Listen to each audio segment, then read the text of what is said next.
লাখো শহীদের রক্তের বিনিময়ে অর্জিত এই স্বাধীনতা, আমাদের দেশের বীর সন্তানরা তাদের আত্মত্যাগের বিনিময়ে তাদের নিজের জীবন বাজি রেখে স্বাধীন করেছেন এই বাংলাদেশ, ছিনিয়ে এনেছেন একটি লাল সবুজের পতাকা।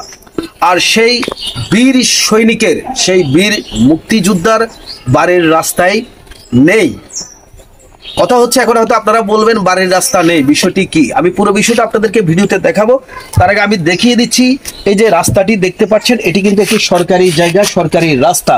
আর এই রাস্তার মধ্যেই কিন্তু দেখেন দুটি তুলা গাছ রয়েছে, এই গাছগুলো কিন্তু সরকারি। এই মুক্তিযোদ্ধাকে চলতে হয় এই ড্রেনের উপর দিয়ে। হতভাগ্যক্রমে এই ড্রেনটি করেছিলেন, যদি এই ড্রেনটিও না থাকতো তাহলে এই বীর মুক্তিযোদ্ধা যার আত্মত্যাগের বিনিময়ে স্বাধীন হয়েছিল আমাদের এই সোনার বাংলাদেশ, সেই বীর মুক্তিযোদ্ধাকে হাঁটতে হতো এদিক দিয়ে, অথবা এই যে ময়লা নোংরা জায়গা দিয়ে তার বাড়িতে প্রবেশ করতে হতো। দর্শক আসেন আমরা এবার প্রবেশ করব সেই বীর মুক্তিযোদ্ধার বাড়িতে। আপনারা দেখতে পাচ্ছেন এই পাশে এই যে রাস্তাটি রয়েছে মুক্তিযোদ্ধার বাড়িতে প্রবেশ করার, সেই রাস্তাটির মধ্যে দুটি তুলা গাছ রয়েছে। এই তুলা গাছগুলো আপনার সরকারি তুলা গাছ।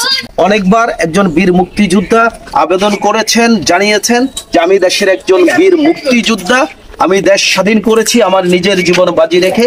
অথচ আমার বাড়িতে প্রবেশের জন্য যে রাস্তাটি রয়েছে সেই রাস্তাটিতে দুটি তুলা গাছ রয়েছে। আপনারা যদি এই তুলা গাছগুলো কেটে দেন আমার বাড়ির রাস্তাটা আমি ঠিক করে নিতে পারি। সরকার আমাকে ঠিক করে দিতে হবে না, আমি নিজেই মাটি ফেলে রাস্তাটি ঠিক করব। কিন্তু তার এই আকুতি বিনতি বর্ণপাত হয়নি। তারা আজ বা কাল বা পরশু এভাবে বলে পার করে দিচ্ছেন বছরের পর বছর। আসেন দর্শক আমরা প্রবেশ করব সেই মুক্তিযোদ্ধার বাড়িতে, মুক্তিযোদ্ধা বাহার আহমেদের বাড়িতে। এই আপনারা দেখতে পাচ্ছেন যে এই তুলা গাছের চিপা দিয়ে কিন্তু আমাকে যেতে হচ্ছে দেশের একজন বীর সৈনিকের বাড়িতে। এটি আমাদের জন্য খুবই লজ্জাজনক, দেশের জন্য লজ্জাজনক, মুক্তিযোদ্ধাদের জন্য খুবই লজ্জাজনক বিষয় এবং স্বাধীনতার জন্য খুবই লজ্জাজনক বিষয়। স্বাধীনতার এত বছর পরেও একজন মুক্তিযোদ্ধার বাড়ির রাস্তা এভাবে তুলা গাছ দিয়ে আটকানো। এখানে কয়েকটি পরিবার বসবাস করছে। যদি এই বাড়িতে কোনো ধরনের দুর্ঘটনা ঘটে, কোনো ফায়ার সার্ভিস আসতে পারবে না, অ্যাম্বুলেন্স আসতে পারবে না রাস্তা না থাকার কারণে, শুধুমাত্র দুটি তুলা গাছের কারণে। এই দুটি তুলা গাছ যদি কেটে দেওয়া হতো তাহলে কিন্তু এই বাড়িতে একজন বীর মুক্তিযোদ্ধা, আপনারা দেখতে পাচ্ছেন বীর মুক্তিযোদ্ধার বাড়ির সামনে কিন্তু সাইনবোর্ডটি লাগানো রয়েছে। দর্শক এই সাইনবোর্ডটি, এই বাড়িটি হচ্ছে বীর মুক্তিযোদ্ধা বাহার আহমেদের বাড়ি।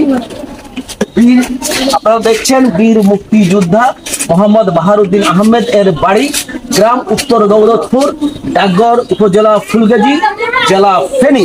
এখানে ওনার মোবাইল নাম্বার দেওয়া আছে। আমরা প্রবেশ করব মুক্তিযোদ্ধা বাহার আহমেদের বাড়িতে। এই বাড়িতে প্রবেশের জন্য যে রাস্তাটি দরকার ছিল সেই রাস্তাটি কিন্তু নেই। তাহলে তিনি যে দেশ স্বাধীন করেছিলেন নিজের জীবন বাজি রেখে, তিনি কি পেলেন? এই দেশ স্বাধীন করে তার জীবন বাজি রেখে পাকিস্তানি পাক হানাদের সাথে তিনি যুদ্ধ করে এই দেশ স্বাধীন করে কি পেলেন এই দেশের কাছে বাহার আহমদ? আমরা এখন কথা বলবো মুক্তিযোদ্ধা বাহার আহমদের সাথে। আসসালামু আলাইকুম। আসসালামু আলাইকুম কাকা, ভালো আছেন? কেমন আছেন? দর্শক আমার সাথে যিনি রয়েছেন তিনি এই দেশের বীর সন্তান, যিনি নিজের জীবন বাজি রেখে এই সোনার বাংলাকে স্বাধীন করার জন্য পাকিস্তানি পাক হানাদার বাহিনীর সাথে যুদ্ধ করেছিলেন। আর সেই বীর মুক্তিযোদ্ধা বাহার আহমেদের বাড়ির রাস্তা আজ যে প্রবেশ দ্বারটি রয়েছে সেটি দুটি তুলা গাছের কারণে বন্ধ। আচ্ছা, আপনি তো একজন বীর সৈনিক, বীর মুক্তিযোদ্ধা, আমি আপনাকে স্যালুট জানাই এবং সালাম জানাই, সম্মান জানাই। আপনি আমাদের দেশের গর্বিত একজন মুক্তিযোদ্ধা। আমরা দেখলাম আপনার বাড়ির যে প্রবেশ দ্বারটি রয়েছে এখানে দুটি তুলা গাছ রয়েছে, এই গাছগুলো কার? এই গাছগুলো সরকারের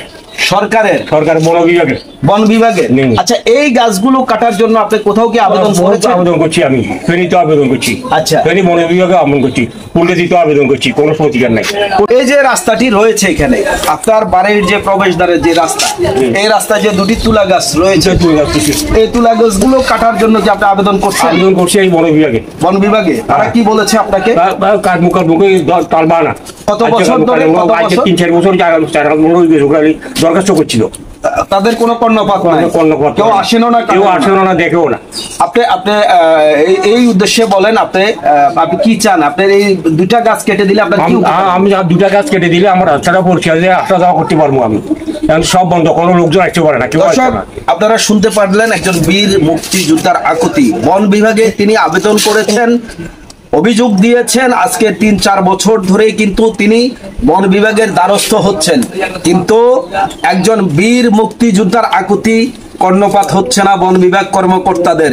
তিনি ফেনীতেও অভিযোগ দিয়েছেন, স্থানীয় উপজেলা চেয়ারম্যান এবং ইউনিয়ন পরিষদ চেয়ারম্যান সহ সবাইকে তিনি অভিযোগ দিয়েছেন। এরপরও কারো হৃদয়ে এতটুকু মায়া হয়নি এই বীর মুক্তিযোদ্ধার জন্য।